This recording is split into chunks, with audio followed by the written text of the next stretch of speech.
하나님의 말씀 함께 봅니다. 요한복음 17장 16절에서 23절까지 말씀이 되겠습니다. 요한복음 17장 16절에서 23절까지 말씀 우리 함께 찾으셔서 말씀 교독합니다. 제가 16절 말씀을 먼저 받들어 봉독하겠습니다.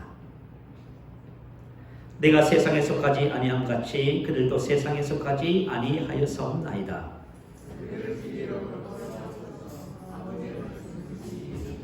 아버지께서 나를 세상에 보내신 것 같이 나도 그들을 세상에 보내었고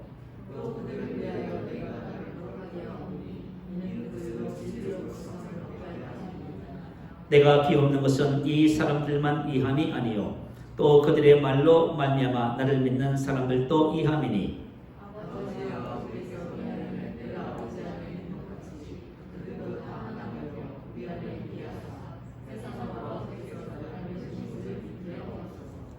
내게 주신 영광을 내가 그들에게 주었사오니 이런 우리가 하나가 된 것 같이 그들도 하나가 되게 하려 함이니이다. 곧 내가 그들 안에 있고 아버지께서 내 안에 계시어 그들로 온전함을 이루어 하나가 되게 하려 함은 아버지께서 나를 보내신 것과 또 나를 사랑하신 같이 그들도 사랑하신 것을 세상으로 알게 하려 함이로소이다. 아멘. 할렐루야. 주님의 이름으로 축복합니다. 오늘 본 말씀은 대제사장 기도를 하지요. 예수님께서 이제 제자들과 앞으로 예수를 믿는 모든 사람들을 위해서 드린 마지막 기도라고 그렇게 우리가 부릅니다. 오늘 이 기도 속에서 우리는 무엇을 발견할 수 있냐면 예수님께서 살아온 삶의 비밀을 발견하게 되어집니다. 자, 우리 사복음서에 나타난 예수님의 생애를 보면 예수님의 삶은 너무나 초자연적이었지요. 그렇지요. 예수님의 삶은 자연적이지 않지요. 자, 오늘 본문 말씀을 근거로 해서 초자연적인 삶 이런 제목으로 말씀을 은혜를 나누겠습니다. 자, 예수님은 탄생부터 너무나 초자연적이었습니다. 보라, 처녀가 잉태하여 아들을 낳을 것이요. 남들이 알지 못한 처녀가 잉태하여 아들을 낳는 건 자연적이지 않지요? 이게 너무 초자연적입니다. 그래서 마태복음 1장 18절에 보면요, 예수 그새의 나심은 이러하니라. 그의 어머니 마리아가 요셉과 약혼하고 동거하기 전에 성령으로 잉태된 것이 나타났더니, 자, 약혼하고 동거하기 전에 성령으로 잉태된 것이 나타났더니, 자, 자연적인 임신은 어떻게 되지요? 남자의 정자와 여자의 난자가 만나서 결합하지요. 그래서 서로 하나가 되어서 그 결합물인 수정란이 여성의 자궁 내막에 뿌리를 내리면 그게 이제 임신이 되는 것입니다. 근데 예수님의 경우는요, 이와 같은 자연적인 법칙을 초월하지요. 성령에 의하여 임신하게 되었다. 이렇게 나옵니다. 성령은 바로 하나님의 영을 말하지요. 하나님의 영이 처녀 마리아 몸속에 들어가서 생명을 잉태해서 예수님께서 이 세상에 태어나신 것입니다. 자, 그래서 예수님께서는 요한복음 3장 13절에 보면 하늘에서 내려온 자 곧 인자 이렇게 말씀하셨습니다. 예수님은 이 세상의 법칙을 따라서 태어난 분이 아니라 바로 위로부터 하나님의 생명을 받아서 이 세상에 태어나신 분이죠. 그래서 예수님은 자신이 어떤 분이라고요? 하늘에서 내려온 인자라고 그렇게 말씀을 했습니다. 자, 사람들이 성경을 믿기 어려워하는 이유가 뭘까요? 너무나 초자연적이에요. 당시에 예수님께서 이런 말씀을 했었을 적에 당시의 유대인들도 주님의 말씀을 이해하고 믿기가 어려웠습니다. 자, 오늘 본문 말씀은 16절에서 보면 이렇게 말하지요. 내가 세상에 속하지 아니함 같이 아버지께서 나를 세상에 보내신 것 같이 이렇게 말합니다.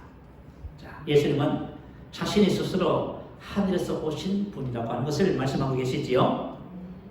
요한복음 5장 26절에 보면 아버지께서 자기 속에 생명이 있음 같이 아들에게도 생명을 주어 그 속에 있게 하셨고, 자, 예수님께서 성령을 잉태하실 적에 하나님의 생명이 마리아의 속에 들어간 겁니다.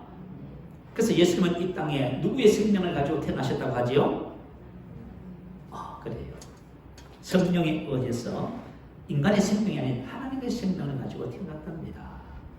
자, 하나님의 생명을 가지고 태어나서 하나님의 생명으로 산다면 예수님의 삶이 자연적일 수 있을까요? 없을까요? 자연적인 것은 오히려 불가능합니다. 그래서 예수님의 삶은 전체가 초자연적이었습니다. 왜냐하면 하나님의 생명은 조예잖아요. 하나님을 하나님 되게 하는 생명.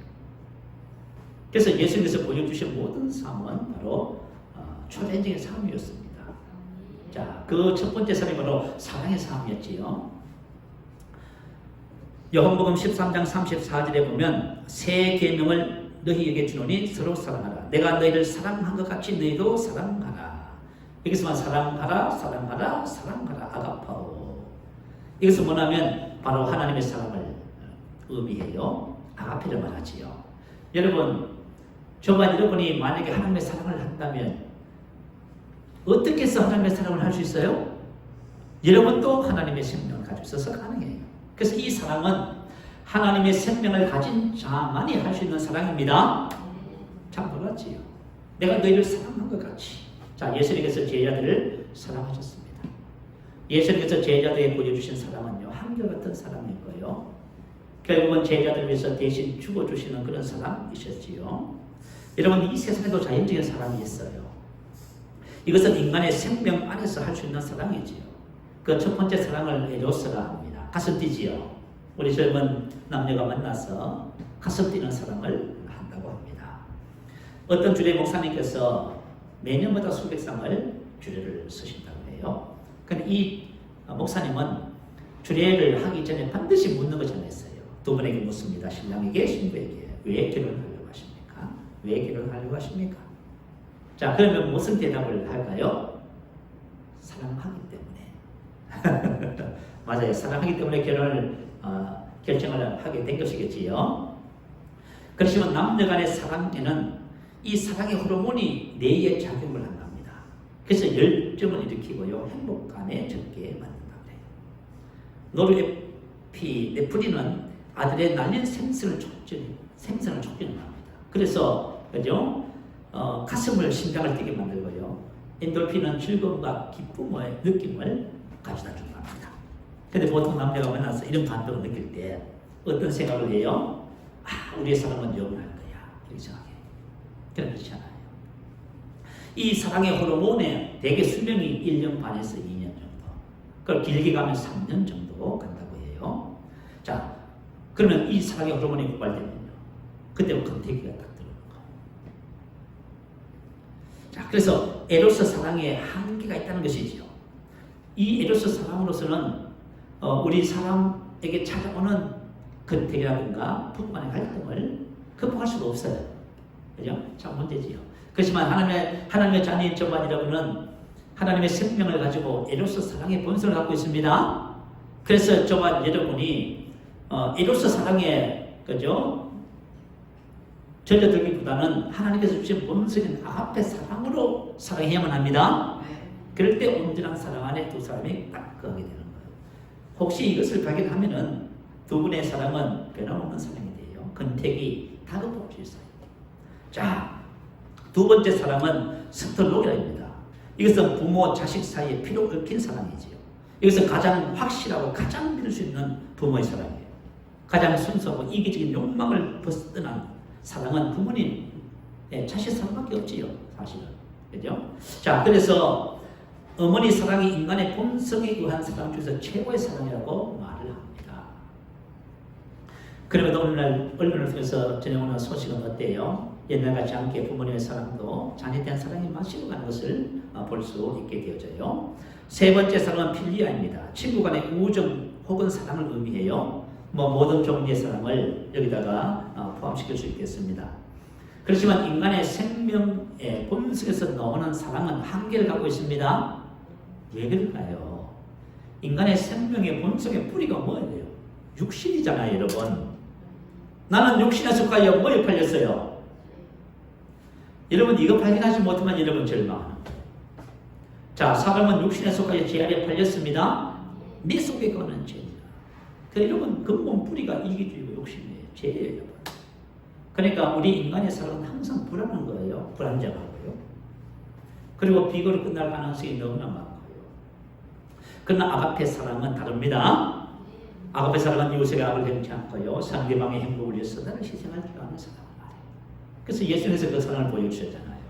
예수님은 저와 여러분의 구원을 위해서 대신 율법의 저주와 죄와 사망을 대신 짊어지신 것이지요. 그래서 그 사랑을 보여주셨어요. 왜냐하면 예수님은 하나님의 생명 안에 사셨잖아요. 여러분, 하나님의 생명의 본성이 아가페 사랑입니다. 여러분, 우리가 예수를 믿는다는 게 뭐예요? 그분의 사랑을 믿는 거예요. 하나님은 사랑이시고 예수님은 사랑이십니다.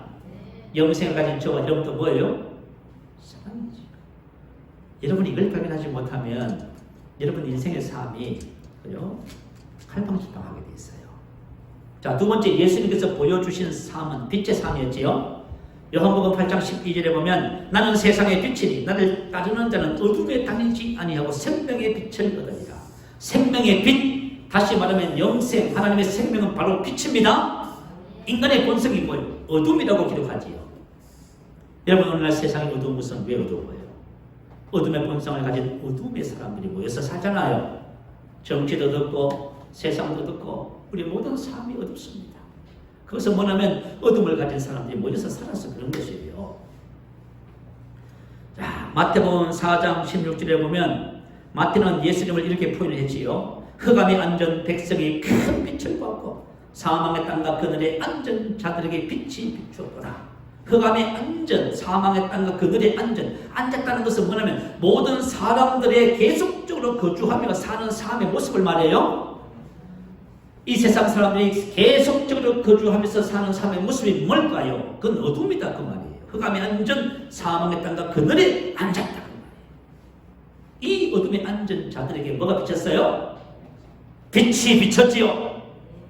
예수님은 자연적인 빛이 아니라 바로 초자연적인 생명의 빛을 사람들에게 비추고요. 그 빛에서, 어둠에서 건져내시고 그도 똑같이 세상의 빛으로 살아가게 하는 놀라운 은혜를 주시는 것이지요. 자연적인 빛에도 능력이 있습니다. 자, 우리 매일 아침마다 뜨는 태양을 한번 보세요. 태양광. 만약 태양광이 없다면 어떻게 될까요? 이 세상은 전부 다 얼어서, 그죠? 모든 생명이 다 죽겠지요. 우리가 지금 눈에 보이는 곡식과 모든 것이 어떻게 돼요? 전부 다 생명을 잃습니다. 그리고 산소를 만들어내는 모든 나무들이 죽으면 이 지구는, 그죠? 얼음과 죽음의 땅이 되고 마는 것이지요. 그래서 이 세상에 존재하는 이유가 뭐예요? 태양 빛이 비치기 때문인 거예요. 자연적인 빛도, 그죠? 모든 만물을 살게 하는 능력이 있는 것입니다. 오늘날 이 태양 에너지를 이용해서 전기 에너지를 만들어냅니다. 태양광은 앞으로 인류에게 닥친 환경 오염과 에너지 고갈관 문제를 해결할 수 있는 중요한 천연 에너지라고 그렇게 에너지라고 말하지요. 자, 이처럼 태양이 모든 지구에 있는 존재 생명을 살게 하듯이 예수 그리스도는 생명의 빛으로, 초자연적인 빛으로 우리에게 오셨습니다. 그래서 그분은 우리에게 뭘 주셔요? 생명의 빛을 주시잖아요, 여러분. 자, 그래서 예수님의 제자 요한은 이렇게 요한복음 1장 9절에서 말했어요. 참빛 곧 세상에 와서 각 사람에게 비치는 빛이 있었나니, 예수님을 참빛으로 소개하고 참빛이 어둠에 비치는 것입니다. 요한복음 8장 보세요. 현장에서 가나마다 잡힌 여자. 사람들은 정죄하잖아요. 예수님은 그 여인에게 뭘 주세요? 생명의 빛으로 다가오시잖아요. 그래서 요한복음 8장 12절에 나는 세상의 빛이니 나를 따르는 자는 어둠에 다니지 아니하고 생명의 빛을 얻으리라. 주님은 모든 사람에게 뭘 주셔요? 어둠 대신 생명의 빛을 주십니다. 그래서 어둠을 버리고 빛으로 나오시도록 인도해 가시는 거예요. 그리고 요한복음 9장에 보면 나는 세상에 있는 동안에 세상의 빛이다. 나는 너희의 빛이다 그 말입니다. 날때가 더명인된 사람들, 그죠? 이 사람은 앉아서 구걸을 할 수밖에 없는 그런 운명을 타고났지만 사람들은 그를 정죄합니다. 그런데 예수님은요, 빛을 오셔서 그 얘기를 어떻게 하는 거예요? 여러분, 어떻게 보면 예수님은 생명의 빛으로 이 세상의 어둠을 몰아내고 빛을 주는 초자연적인 삶을 사셨지요. 예수님의 삶은 너무나 초자연적입니다. 왜요? 영생을 가지고 있었어요. 그래서 영생을 가진 사람은 이렇게, 그죠? 초자연적인 삶을 살게 되는 것입니다. 자, 세 번째 예수님께서 보여주신 삶은 하나님과 하나됨의 삶입니다. 본문 21절, 22절 한번 보세요.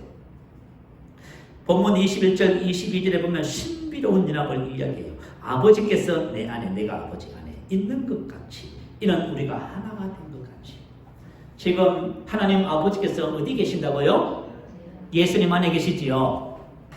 예수님 안에 하나님 아버지가 아버지 앞에 안에 예수님이 완전히 신변이 하나가 되었습니다. 그래서 예수님께서 늘 군중들 앞에서 고백합니다. 어떻게 고백해요? 나와 아버지는 하나이니라. 여러분 예수님의 고백은 언제나 초자연적이에요. 혹시 여러분이 만약에 인생을 사시면서 여러분의 고백이 초자연적이라면 저와 여러분도 초자연적인 삶을 살게 될 것입니다.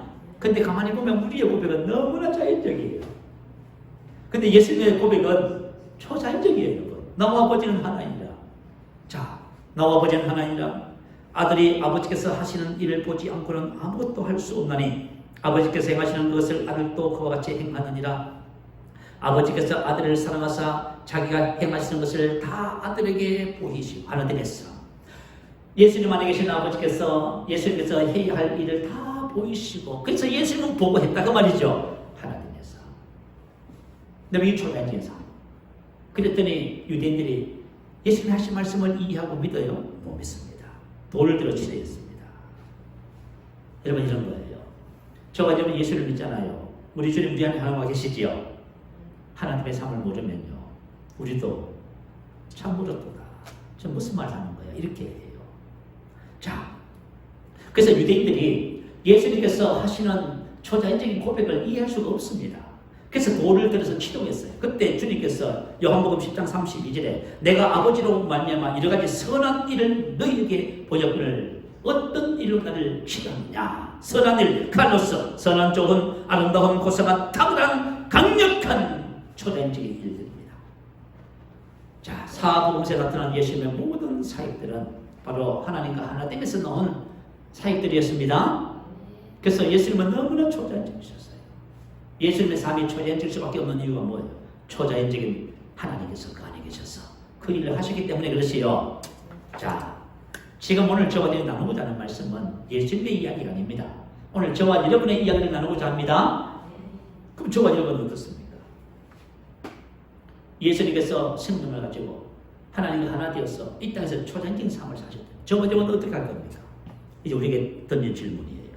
자, 그러면 저와 여러분 탄생부터 너무나 초자연적입니다. 저는 어떻게 탄생했습니까? 자, 19절 말씀 보세요. 19절 말씀 한번 읽어볼까요? 또 그들을 위하여 내가 나를 거룩하게 하오니 이는 그들도 진리로 거룩함을 얻게 하려 함이니이다. 이 말이 무슨 뜻인가요? 이 말은 히브리서 2장 11절 올려주세요. 자, 한번 읽어보십시다. 시작. 거룩하게 하시는 이와 거룩하게 함을 입은 자들이 다 한 근원에서 나니라. 그러므로 형제라 부르시기를 부끄러워하지 아니하시고. 자, 거룩하게 하시는 예수님과 거룩하게 함을 입은 저와 여러분 다 한 근원에서 났습니다. 자, 예수님께서 십자가에서 죽으시고 부활하신 목적이 뭐예요? 저와 여러분을 하나님 아버지께로부터 그분의 생명을 받은 자녀로 태어나게 하시기 위함이다 그 말이에요. 그러므로 예수님께서 우리를 뭐라 불렀어요? 형제. 형제가 뭐예요? 형제라는 것은 한 아버지의 생명을 받은 자들이에요. 그래서 저와 여러분은 이 세상에 예수님과 똑같습니다. 예수님과 똑같은 아버지를 우리 아버지라고 부르고요. 우리는 하나님께로부터 예수님께서 받으셨던 하나님의 생명을 똑같이 받았습니다. 그래서 영접하는 자, 그 이름을 믿는 자들이에요. 하나님의 자녀가 되는 권세를 주셨으니 이는 혈통으로나 육정으로나 사람의 뜻으로 나지 아니하고 오직 하나님께로부터 난 자들입니다. 예수님께서 그렇게 하게 하심을 통해서 저와 여러분이 예수님 같은 생명으로 거듭나 영생을 가진 자가 되었습니다. 여러분 거듭나는 것이 뭐예요? 위로부터 다시 새로이 났다 그 말이에요. 위는 어디? 하늘이잖아요. 하늘에서부터 하나님의 생명으로 다시 태어난 것입니다. 그러면 저와 여러분 소속이 어디예요? 저 어디서 내려왔어요? 하늘에서. 장도희 지사님 하늘에서 내려왔어요. 우리 김영애 지사님 하늘에서 오신 분입니다. 이야, 귀한 분이시네 진짜. 하늘에서 왔어요. 하늘에서 오신 분. 자, 오늘 본문 말씀 한번 보세요. 본문 16절 보세요. 내가 세상에 속하지 아니한 같이 그들도 세상에 속하지 아니하였어. 그 저와 여러분 뭐라고 고백해야 돼요? 나는 하늘에서 왔습니다. 근데 우리가 뭐라고 해요? 나는 용인에서 왔습니다. 우리는 너무 자연적이야. 하나님은 나의 영의 아버지십니다. 땅에 있는 자를 아비라 하지 말라. 너희 아비는 곧 한 분이십니다. 하늘이십니다. 예수님은 너무나 초자연적이셨어요. 예수님의 사고방식과 말은 너무나 초자연적이었는데 오늘날 하나님의 자녀들은 너무나 자연적이고 하는 말이 너무나 세상적이에요. 그러니까 초자연적인 삶을 우리가 살아낼 수가 없어요. 예수님께서 말씀하시죠. 자, 그분께서 하늘에서 오셨듯이 우리도 하늘에서 내려왔습니다. 그러면서 18절에 이렇게 말합니다. 아버지께서 나를 세상에 보내신 것 같이 나도 그들을 세상에 보내었고 보내신 것 같이 보내었고 같은 단어에 아포스텔로 특별한 목적을 위해서 파송했다. 자, 하나님께서 저와 여러분을 하나님의 생명을 줘서 이 세상에 파송한 거예요. 무엇을 위해서 파송했을까요? 오늘 본문에 나와 있네요. 23절. 곧 내가 그들 안에 있고 아버지께서 내 안에 계시어 그들로 온전함을 이루 하나가 되게 하려면 아버지께서 나를 보내신 것과 또 나를 사랑하신 같이 그들도 사랑하신 것을 세상으로 알게 하려 함이로소이다. 아멘. 나의 삶을 통해서 내 안에 있는 초자연적인 삶과 내 안에 계신 예수 그리스도를 세상에 나타내는 것이죠. 이게 정말 여러분이 받은 사명입니다. 우리는 생각하기를 뭐 큰 일을 해야 되고 전도 부담되고 뭐 이렇게 접근하는 일은 그렇지 않아요. 하나님께서 저와 여러분을 이 세상에 속하지 않는 하나님의 것으로 충분하게 한 다음 이 세상에 여러분 파송했어요. 왜요? 이 땅에 하나님의 아들의 삶을 살으라고요. 이 땅에 하늘의 것을 보여주라는 것입니다. 그래서 영생은 누구 것입니까? 그래요. 영생은 나의 것입니다. 여러분의 것입니다. 자, 우리 한번 고백해볼까요? 영생은 나의 것입니다. 자, 저와 여러분이 예수님처럼 초자연적인 삶을 살 수밖에 없는 첫 번째 이유입니다. 예수님이 땅에 하나님의 생명을 가지고 사셨듯이 저와 여러분도 하나님의 생명을 가지고 삽니다.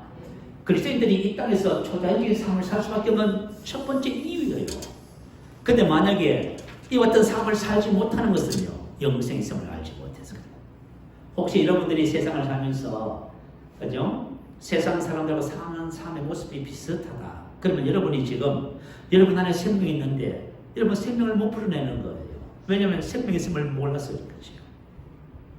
자, 하나님의 생명을 가진 자는 첫 번째 죄와 사망과 세상, 사탄에 의해서 영향을 받지 않습니다.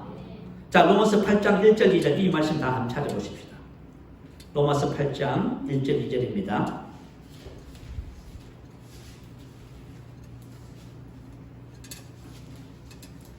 8장 1절 2절 말씀입니다. 자, 우리 말씀 같이 큰 소리 하고 갈까요?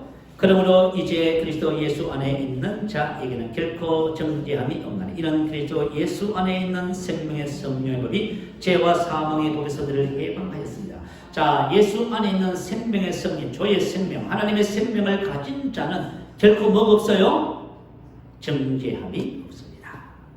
다시 말하면 죄와 사망의 법에 영향받지 않는다 그 말입니다. 저와 여러분은 다시는 죄가 저와 여러분을 주장하지 못합니다. 다시는 사망의 저와 여러분을 주장하지 못합니다. 질병이 나를 다스리지 못합니다. 고통과 기름, 슬픔이 나를 다스리지 못합니다. 실패와 율법의 저주가 저와 여러분을 다스리지 못합니다. 사단과 세상이 저와 여러분을 주장하지 못해요. 여러분이 아침에 눈을 뜨고 하루를 살아가면서 느낌과 감정과 상황과 환경과 날씨와 세상의 시스템과 모든 것에 영향을 받지요. 왜 영향을 받아요? 영생의 있음을 알지 못해서 그래요. 자, 저와 여러분은 영향을 받는 삶, 영향을 주는 삶을 삽니다. 예수님께서는 환경과 상황, 사람, 사탄에 의해서 영향을 받지 않았습니다. 자, 여러분, 가룟 유다가 예수님을 배신한 것을 예수님은 아셨지요. 최후의 만찬 자리에서 이제 가룟 유다가 함께 있었습니다. 이제 몇 시간 후면은 가룟 유다가 은 30 노예의 몸값에 예수를 팔 거예요. 만약에 내가 그걸 알았으면 어떻게 조치를 해요? 야단나지요. 그죠? 아마 그 12명이 모인 그 최후의 만찬 자리에서 아주 공개적으로 망신을 줬을 것 같아요. 그죠? 근데 예수님은 어떻게 해요? 망신 주지 않지요. 자, 겟세마네 동산에서 주님은 기도하시는데 가룟 유다가 군병들을 데려왔습니다. 데려와서는 군인들하고 군호를 짰습니다. 내가 입맞추는 자가 예수님을 잡아라. 그래서 가룟 유다가 예수님께 왔어요. 그래서 뭐라고 합니까? 랍비여 안녕하십니까? 평안하십니까? 하고 인사합니다. 입을 맞추면서. 그때 예수님께서 뭐라고 말씀하셨지요? 친구여, 배신자, 이 악한 자야. 이렇게 말하지 않았지, 그죠? 예수님은 친구여 하면서 정중한 예의를 보였습니다. 그래서 예수님은 누구에 의해서 사람에 의해서 영향받지 않으십니다. 풍랑, 사탄의 유혹, 고난 속에서 영향받으시나요? 베드로의 배신을 아셨잖아요. 그죠? 베드로의 배신을 아시면서 이렇게 말씀하십니다. 베드로야, 너가 나를 3번 부인하겠지만 나는 너를 위해서 기도하였노니 너는 돌이킨 후에 형제를 굳게 하라. 보세요. 우리는 가장 가깝게 사랑하는 사람을 배신한다는 거 참을 못할 것 같아요. 그런데 예수님은 뭐예요? 베드로의 그 일을 다 아시면 영향받지 않고 오히려 선한 영향을 끼치시죠? 베드로를 회복시키기 위해서 기도하시고 그걸 회복시켜 나가요. 죄 없이 십자에서 달리신 예수님의 모습을 한번 상상해봐요. 사람들이 예수님을 십자에 못 박아놓고 침을 뱉고 조롱합니다. 근데 그 사람들에 의해서 예수님은 영향받지 않아요. 오히려 그러지요. 저들의 죄를 사하여 주옵소서. 자기가 한 일을 모르고 일을 하고 있습니다. 자, 어떤 상황 속에서도 예수님은 평안하셨고 상황을 다스리셨지요? 왜 그래요? 하나님의 생명을 가졌기 때문에. 자, 저거 여러분, 하나님의 생명을 가져서 안 가졌어요? 안 가진 것처럼 여러분 포장을 하고 계셔서 내가 물어본 거예요. 여러분, 영생을 가졌어 안 가졌어요? 영생을 가졌다면 여러분이 예수님처럼 살 수 있습니다. 사는 것이 당연합니다. 그런데 뭘 그래요? 여러분 이제 평생 영원히 안 돼. 하나님께서 나에게 영생을 주셨구나. 나도 지금 이 시간부터 환경과 상황과 어떤 것이든 영향받지 않습니다. 나는 영향을 받는 자, 영향을 끼치는 자입니다. 만약에 저와 여러분이 세상의 어떤 일 속에서도 영향을 받지 않는다면 여러분 탁월하잖아요. 여러 가지 시험을 만나거든 온전히 기쁘게 얘기라. 봐요, 영향을 받는 것이 아니라 우리는 그 영향 안에서도 기뻐하는 거예요. 참 말할 수 없는 은혜와 축복이지요. 자, 그래서 저와 여러분은 하나님의 생명을 가지고 있기 때문에 죄와 사망의 법에서 결코 정죄함이 없습니다. 아멘. 두 번째는 율법의 요구를 이루는 삶을 살게 됩니다. 자, 4절 말씀 로마서 8장 4절 크게 한번 읽어보세요. 시작. 안 찾으셨어요? 로마서 8장 4절 시작. 자, 읽어봅니다. 시작.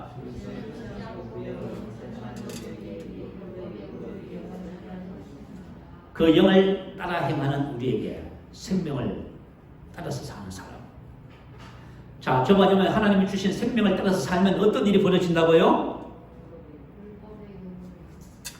여러분, 우리 그리스도인으로서 가장 큰 인생의 삶의 부담이 뭐예요? 마태복음 5장부터 7장까지 산상수훈이지요. 하나님 왕국의 백성들의 삶입니다.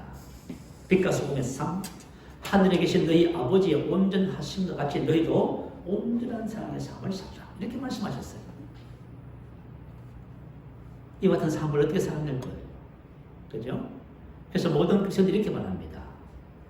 자연적인 사람도 못하는데 아가포 사람을 하라고요? 불가능합니다. 이렇게 접근해요. 왜 그렇게 접근해요? 영생의 셈을 알지 못해서 그래요. 여러분 영생 있잖아요. 하나님의 생명의 본성은 사랑입니다. 그래서 예수님이 3계명을 주셨습니다. 요한복음 13장 34절 올려주세요. 한번 읽어봅니다. 시작. 3계명을 너에게 주노니 서로 사랑하라. 내가 너희를 사랑한 것 같이 너희도 서로 사랑하라. 아가파오, 아가파오, 아가파오. 예수님께서 제자들을 사랑하는 그 수준만큼 사랑하는 거예요? 왜 사랑해요? 예수님과 똑같은 생명을 가졌잖아요. 내가 이 세상에 사랑의 삶을 살 수밖에 없는 이유는 단 하나입니다. 여러분이 잘났어, 여러분이 뭘 열심히 하기 때문에 된 것이 아니에요. 여러분이 하나님의 생명을 가졌다는 이유, 단 하나 이유 때문입니다. 하나님 사랑하는 아가파오입니다. 자, 이와 같은 사랑은 자연적인 사랑이 아닌 초자연적인 사랑이지요. 이거는 여러분 세상 사람들이 아무도 못해요. 왜냐하면 그에게 영성이 없으니까. 여러분이 만약에 영성이 있는데 못한다는 것은 뭐예요? 여러분 영성이 있음을 모르는 거예요 지금. 영성을 가지고 있으면서도 영성을 모르고 있는 거예요 지금.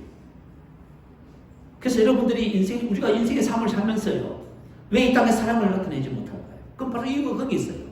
35절은 이렇게 기록합니다. 너희가 서로 사랑하면, 아가파오 하면 이로써 모든 사람이 너희가 내 제자인 줄 알리라.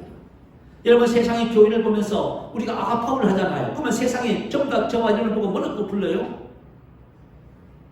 그리스도인. 예수님의 제자들, 예수님 닮은 사람들이에요. 여러분 그리스도인이라는 말의 의미가 바로 그런 뜻입니다. 안디옥 교회가 하나님이 주신 생명을 따라 사는 것을 배우고 그렇게 살기 시작했어요. 그랬더니 믿지 않는 사람들이 교회 다니는 사람들을 그리스도인이라 이름을 붙여줬어요. 바로 저와 여러분 바로 그런 것입니다. 자, 저와 여러분 만약에 내가 이 사랑을 가지고 여러분 가정에서 여러분 한번 들어가 보세요. 어떤 일이 벌어질까요? 내가 이 사랑을 가지고 여러분이 가정에서 산다면 여러분 가정이 어떻게 될까요? 가정에 있는 식구들이 위로와 평안을 얻고 위로와 축복과 하나님의 은혜를 경험하게 될 것입니다. 근데 내가 만약에 하나님이 주신 생명을 통해서 사는 삶을 주셨음에도 불구하고 이거 모르고 말이죠. 여러분이 산다고 하면 생각해봐요. 얼마나 피곤한 인생을 살까요? 우리가 이 세상, 이 사랑을 가지고 세상에 나가면은 세상 사람들은 저와 여러분을 통해서 하나님의 영광을 보게 될 것입니다. 그리고 세상은 살만한 세상이 될 것이고 사람들은 사람을 보면서 더 이상 절망하지 않을 거예요. 여러분 어떠세요? 사람을 보면 절망스럽지요? 야, 정말 사람은 가까이 하면 할수록요 정말 실망해요. 절망스러워요. 그 입에서 나오는 것은 전부 어둠이에요. 그러니까 저와 여러분이 만약에 하나님의 사랑을 가지고 세상에 나가면 이제는 더 이상 사람들이 사람을 보면서 실망하지 않습니다. 희망을 봐요. 야, 사람도 저렇구나. 사람 속에 어둠만 있는 줄 알았더니 그게 아니구나. 빛이 있구나. 할렐루야. 자, 우리 한번 고백할까요? 영생은 나의 것입니다. 나는 영생을 가지고 있습니다. 로마서 8장 3절은 생명을 소유하기 전의 삶이에요. 율법이 육신으로 말미암아 인약하여 할 수 없는 것을. 율법이 아무리 좋아서요. 지금 구약의 율법은 산상수훈에 비하면 완전히 어린아이입니다. 구약에 기록된 율법의 수준은 예수님께서 말씀하시는 산상수훈은 어른이에요. 그죠? 살인하지 말라. 살인하면 심판을 받는다. 사람을 미워하는 것이 살인이다. 봐요, 여러분. 미워하는 것이 살인입니다. 그러니까 이게 안 되지요. 근데 율법이 육신으로 말미암아 인약하여 타고난 죄의 본성을 가진 사람은 율법도 행할 수 없어요. 그런데 하나님의 생명을 가진 사람은 생명을 따라 율법의 요구가 이루어지는 거예요. 예수 믿기 이전과 예수 믿기 이후의 삶이 이렇게 달라지는 거예요, 여러분. 왜요? 영생을 가졌잖아요. 할렐루야. 예수님께서 제자들에게 그러시죠. 너희는 세상의 빛이다. 왜 빛이에요? 영생을 가졌잖아요. 그 생명이 바로 빛입니다. 우리는 생명의 빛을 소유하고 있어요. 옛날에는 가게는 어둠이었다고 성경이 너희가 전에는 어둠이 이제는 주 안에서 빛이다. 빛의 자녀들처럼 행하라. 빛에 열리는 모든 사랑과 의로움과 진실함에 있느니라. 이렇게 말했습니다. 자, 여러분 우리 안에 있는 빛의 능력이 빛의 열매로 나타납니다. 여러분 이 빛이 들어오면 저는 어둠에 다니잖아요. 여러분 어둠에서 해방됩니다. 그리고 이 빛은 능력으로 사람들을 어둠에서 빛으로 이끌 수 있어요. 사도행전 26장 18절에 사도 바울이 고백하지요. 그 눈을 뜨게 하여 어둠에서 빛으로 돌아오게 하고. 여러분이 빛이라면 여러분은 가는 곳마다 어둠에 있는 사람들 전부 다 빛을 이끌 수 있어요. 이 빛은 영생을 가진 자만이 빛을 비출 수 있습니다. 자, 우리 한번 고백하십시다. 나는 세상의 빛입니다. 할렐루야. 자, 놀랍습니다. 자, 영생을 가진 사람은 세 번째 승리자 그 이상의 삶을 살게 됩니다. 로마서 8장 35절 말씀 제가 읽어드릴게요. 누가 우리를 그리스도의 사랑에서 끊으리요? 환난이나 공고나 박해나 기근이나 적신이나 연약하니라. 기록된 바울이가 종일 주를 위하여 죽임을 당하게 되며 도살당할 양같이 여김을 받았나이다 한것 같으니라. 그러나 이 모든 일에 우리를 사랑하시는 이로 말미암아 우리가 넉넉히 이기느니라. 아멘. 넉넉히 이긴다는 말이 뭘까요? 이것은 승리자 그 이상이다 그 말이에요. 가장 영광스러운 승리를 얻다 그 뜻입니다. 영생을 가진 사람 안에 주님이 생명이시기 때문에 주님으로 인하여 가장 영광스러운 승리를 얻게 됩니다. 그래서 어떤 기분인지 넉넉히. 근데 여러분 만약에 여러분 안에 생명과 힘과 능력이 그런 대신 주님이 계심을 모르잖아요. 여러분 다 넘어집니다. 조그만 문제 생기면 힘듭니다. 괴롭습니다. 여러분 우리 예수를 믿는다는 것이 어떻게 보면 너무너무 놀라운 거예요. 너무 놀라운 건데 우리가 그걸 발견하지 못해요.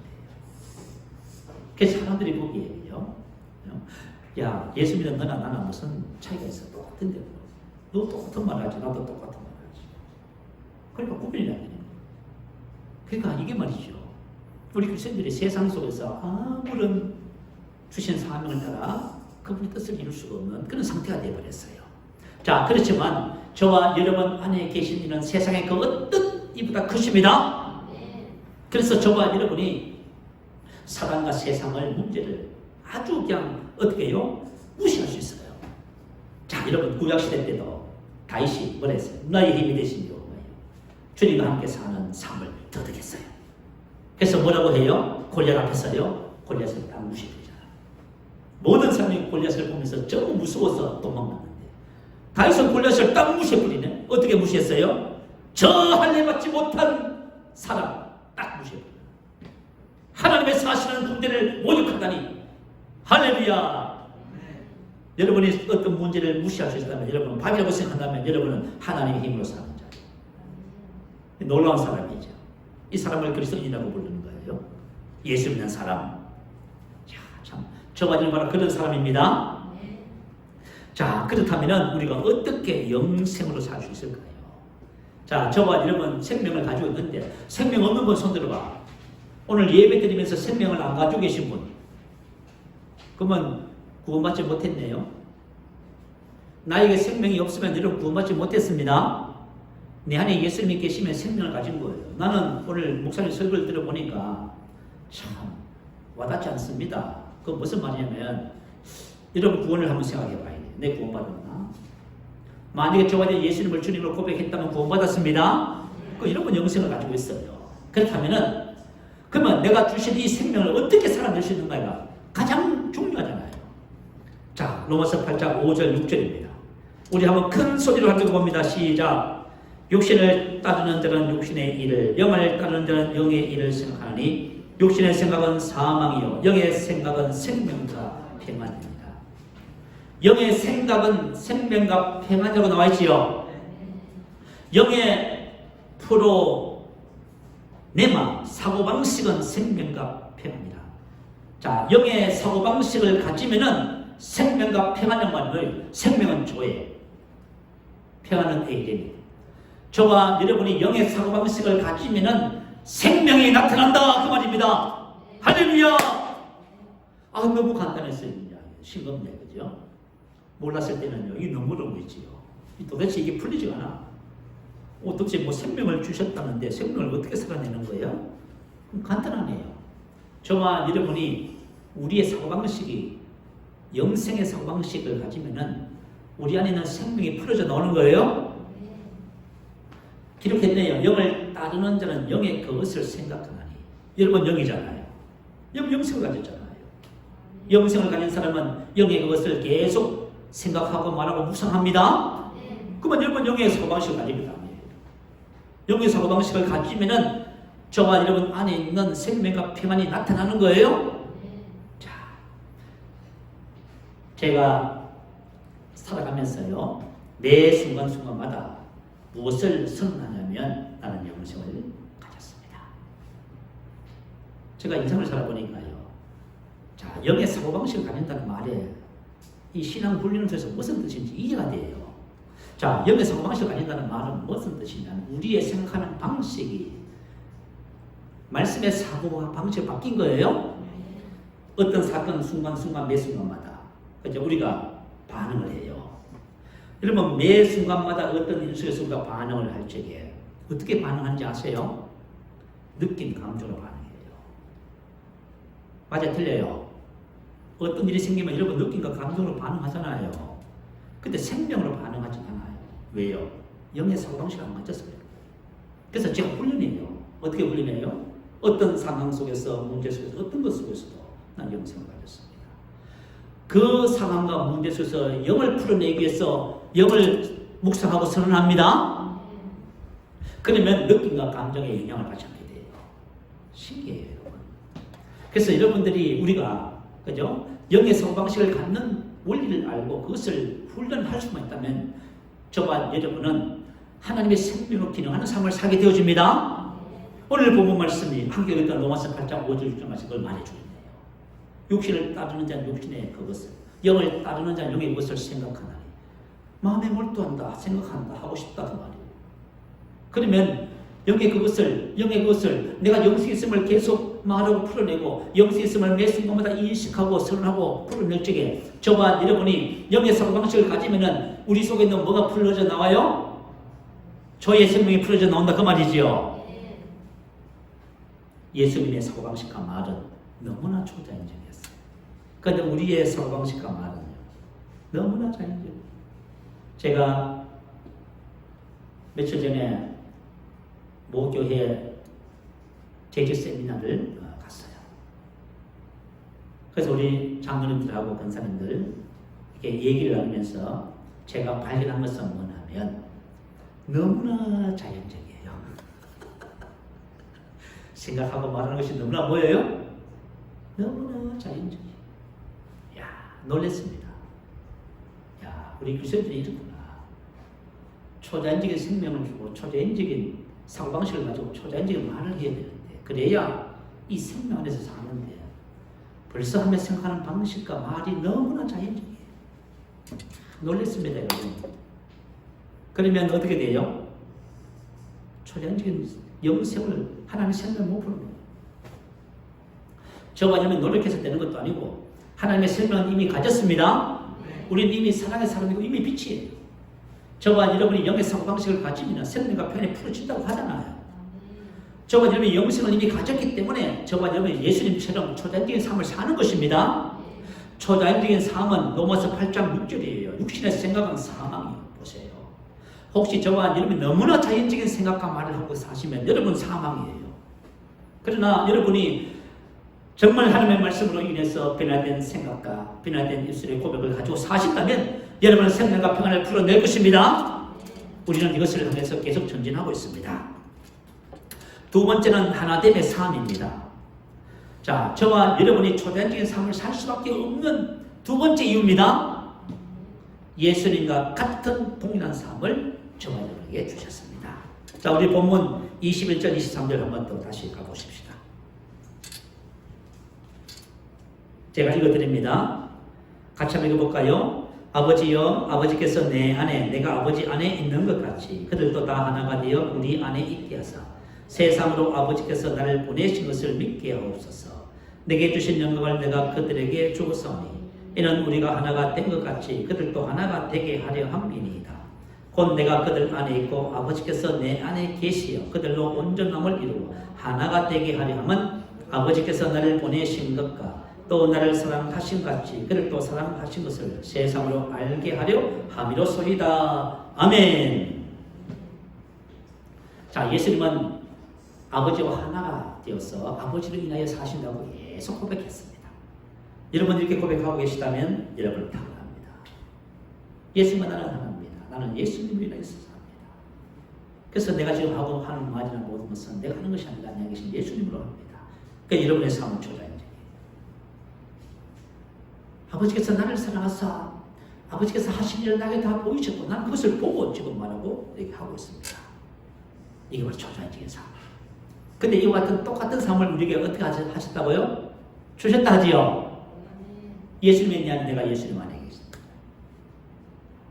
똑같은 삶을 주십니다. 그래서 저와 여러분이 이것을 알고 살아가면 우리의 삶도 초자연적이에요. 사람들은 이렇게 살아가는 저와 여러분을 통해서 우리 안에 계신 예수님을 발견하게 됩니다. 그리고 저와 여러분이 하나님의 사랑을 받는 특별한 존재임을 알게 돼요. 그게 바로 세상으로 알게 하려 함이었습니다. 주님께서 그러셨지요.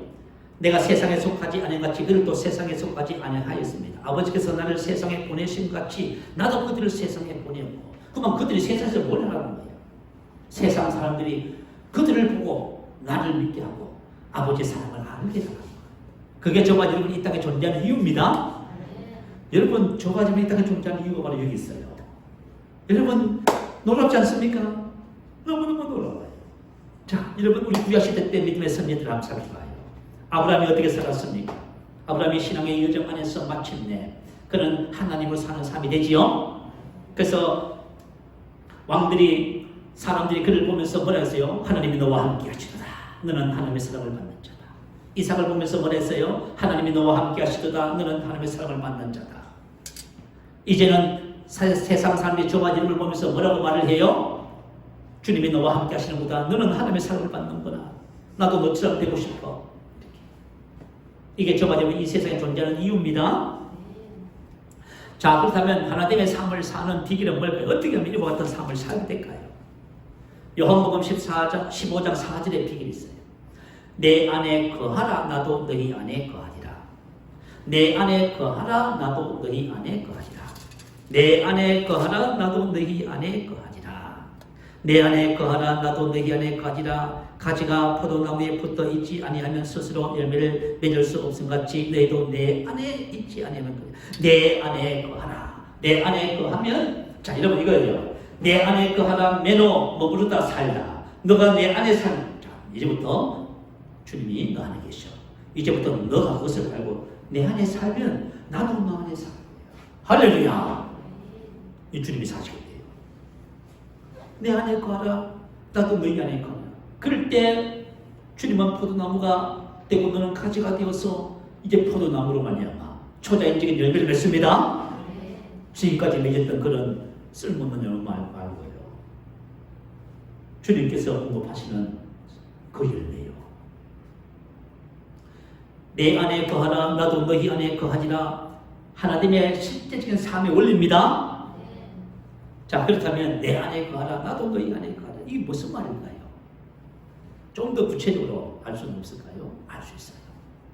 요한복음 8장 31절 너희가 내 말 안에 거하라. 너희가 내 말 안에 살라. 그러면 참 제자가 되고 진리를 할지니 진리가 너희를 자유케 하리라. 그러면 진리로 인하여 열매를 맺는다 그 말이에요? 똑같은 말이에요. 예수님 안에서 산다는 것은 말씀 안에서 사는 것과 똑같은 말이에요. 우리가 지금 하고 있잖아요. 우리가 지금 말씀을 고백하고 말씀과 내가 하나가 되었어. 말씀이 나를 주장하고 말씀으로 말미암는 생각과 말과 행동을 하고 있잖아요. 그렇게 하고 있을 때 저와 여러분은 우리가 그렇게 삶을 살기 시작하면 우리 안에 계신 예수님께서 우리를 통하여 열매를 나타내시기 시작합니다. 여러분, 너무나 놀랍습니다. 나에게 주어진 삶이 너무나 놀랍고 놀랍습니다. 나는 이 땅에서 초자연적인 삶을 살 수밖에 없습니다. 왜냐하면 내 안에 그리스도께서 포도나무가 되셔서 그분의 생명같이 임한 능력을 통해서 나는 가지로서 즐거운 열매를 맺기 때문에 그렇습니다. 너희가 내 안에 거하라 나도 너희 안에 거하리라. 너희가 내 말 안에 거하라. 그러면 진리가 너희를 자유케 하리라. 할렐루야. 사랑하는 성도 여러분, 저와 여러분 이 땅에 초자연적인 삶을 살 수밖에 없는 이유를 아시겠지요? 왜 그렇습니까? 예수님과 똑같은 생명을 가졌습니다. 예수님과 똑같은 하나님의 삶을 가졌습니다. 우리는 이것을 알기를 소원하고 갈망하고 있어요. 우리는 계속 더 많은 열매를 맺을 것입니다. 우리는 계속 앞으로 전진할 것입니다. 저와 여러분의 삶은 너무나 탁월합니다. 아름답습니다. 그것은 이 세상 사람들이 말하는 그런 열매가 아니에요. 우리는 초자연적입니다. 우리의 사랑은 변없는 영원한 사랑입니다. 우리는 사랑한다면서 괴로워하고 갈등하고 고통하지 않습니다. 나는 능히 이웃의 행복을 위해서 나의 가장 귀한 것도 포기할 수 있습니다. 그것은 왜냐하면 하나님의 사랑을 내가 가지고 있어서. 저번에 세상의 빛입니다. 저번에 그리스도 안에서 그리스도의 열매를 맺습니다. 말씀을 생각하면서 함께 기도합니다. 오늘 여러분 말씀이 여러분 심령에 새겨지고요. 내가 예수님처럼 초대인 영적 하늘에서 태어나서 이 땅에 파송을 받았구나. 내가 예수님처럼 똑같은 생명을 가지고 사랑으로 빛으로 사는 존재고 저희가 똑같이 하나님과 하나가 되어서 이 땅에 하나님을 나타내는 삶을 사는구나. 이것이 바로 나의 삶이고 내가 존재하는 이유구나. 이것을 발견하고 함께 기뻐하며 이 같은 삶을 살아 내기를 소원합니다. 할렐루야. 우리 크게 한번 부르시고 말씀을 생각하며 기도합니다. 할렐루야.